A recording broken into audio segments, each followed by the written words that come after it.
Hi, Assalamualaikum warahmatullahi wabarakatuh. My name is Syahidna Nisrin Arinia from MBSB 21 BIP. So here in this video, I would like to explain about the COVID-19 in our economy through the case about the fallout from the COVID-19 pandemic and the ongoing war in Ukraine has led to a significant economic slump in 2022. Prices for some common commodities are reaching record levels, economic growth is slowing, and inflation is rising. As a result, much of the world will be in recession in 2023, according to the economists. Not since the 27 until 29 financial crisis, the largest slump after the Great Depression of 1929, has there been a global economic event of this scale. So first, I would give you an explanation about COVID-19 and the Ukraine war before I get into the more explanation about it. For COVID-19, the year 2022 witnessed lingering economic challenge stemming from the COVID-19 pandemic. Based on the research that I found, it aimed to dissect the multifaceted aspect of the economic slump, investigating its origins, manifestation, and potential pathway to recovery. So the COVID-19, its effects of supply chain disruptions. The continuous supply chain interruption caused by pandemic-related limitation presented a significant obstacle to commerce and production. Economic recovery was hampered by manufacturing cycle delays and shortage of essential components.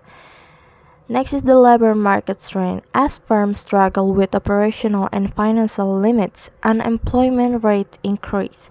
Particularly, the service sector endured a protracted battle that resulted in a drawn-out recuperation phase.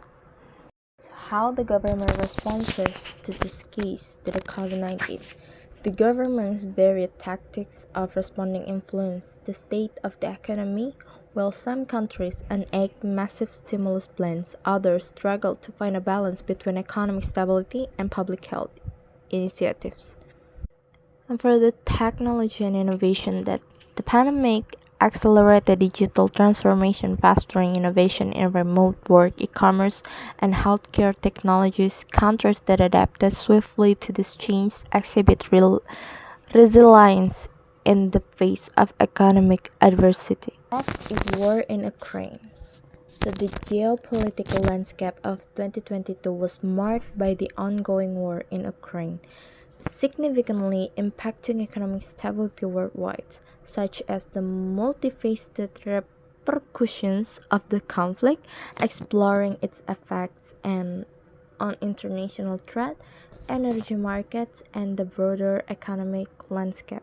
The Ukraine effect. The conflict in Ukraine led to disruption in global trade, particularly affecting European nations. Supply chain interruptions, trade sanctions, and increased geopolitical tensions contributed to a decline in international commerce. So Ukraine plays a crucial role in the transit of natural gas to Europe. The conflict raised concern about energy security, leading to increased volatility in energy markets. Fluctuating oil and gas prices added to the economic challenges faced by nations heavily dependent on these resources. Geopolitical uncertainty surrounding the conflict adversely impacted investor confidence. Stock market experienced fluctuation and capital outflows were observed as investors sought safer havens amid the heightened geopolitical tensions. So the conflict's human toll and the subsequent need for humanitarian aid and reconstruction efforts place additional economic burdens on nations involved. Resources that could have been allocated to economic development were redirected to address the immediate consequences of the war. The event can affect Indonesia's economic? Yes, absolutely. Both the COVID-19 pandemic and the conflict in Ukraine can have significant effects on the Indonesian economy. Global supply chain disruption, tourism and services, domestic economic slowdown, it affect Indonesian economy based on COVID-19. Indonesia, like many other nations, relies on global supply chains. Disruption caused by the pandemic could lead to shortage of goods and increased production costs. The tourism sector, a crucial component of Indonesia's economy, has been severely impacted by travel restriction and reduced international travel due to COVID-19. Measures to control the spread of the virus, such as lockdowns and restrictions, can affect domestic economic activities, leading to slowdown. And based on the current war, commodity prices, energy prices, investor confidence is affected from the Ukraine war. Indonesia is a major importer of commodities. If the conflict disrupts global commodity markets, it could lead to increased prices for goods that Indonesia imports. Any disturbances in the global energy market due to the conflict could affect Indonesia, which relies on energy imports. Geopolitical tensions can impact global investor confidence. If there's uncertainty, investors may be hesitant to invest in emerging markets like Indonesia. What contribution can Islamic economics and finance make to this issue? First is zakat and social welfare. The idea of zakah, or charitable giving for the community's well-being, is promoted by Islamic finance. Islamic financial organizations and individuals actively participated in social welfare initiatives during the COVID-19 pandemic, giving financial support to those who were impacted by the crisis. Second is by ethical investment and sustainability. Principle of Islamic finance place a premium on moral and socially conscious investing during the epidemic and warfare.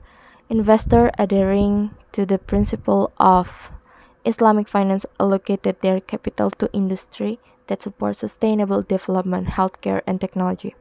Third is risk sharing and economic stability. Islamic finance, which has its roots in risk sharing concept, has made it easier for clients and financial institutions to work together to share risks during recessions.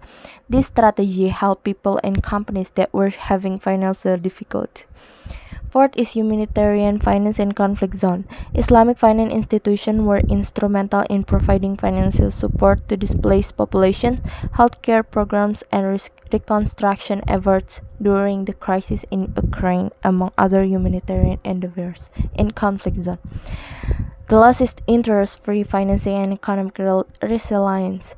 During economic crisis, the lack of interest are usually in Islamic finance models over a more reliable and alternative financing option, providing a robust framework for individuals and organizations suffering financial hardships.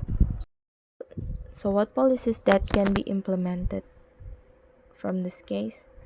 So the concurrent challenge of the COVID-19 pandemic and the Ukraine conflict necessitates thoughtful and multifaceted policy responses.